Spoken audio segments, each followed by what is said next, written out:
6 নম্বরে প্রবাসীদের অবদান। দেশের অগ্রগতির অন্যতম উপাদান রেমিটেন্স। প্রত্যেক প্রবাসী বাংলাদেশকে রিপ্রেজেন্ট করে। প্রবাসে ভিনদেশী মানুষের সাথে আমরা ভালো আচরণ করা মানে বাংলাদেশ ভালো আচরণ করছে, আর খারাপ আচরণ করা তার বিপরীত। প্রবাসীরা আইনের প্রতি শ্রদ্ধাশীল মানে বাংলাদেশ আইনের প্রতি শ্রদ্ধাশীল।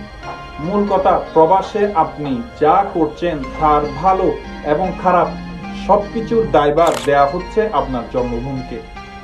দেশের পাসপোর্ট শীর্ষ 10-এ আনতে সবচেয়ে গুরুত্বপূর্ণ ভূমিকা রাখতে হবে প্রথমত যারা দেশে আছেন তাদের, দ্বিতীয়ত প্রবাসীদের।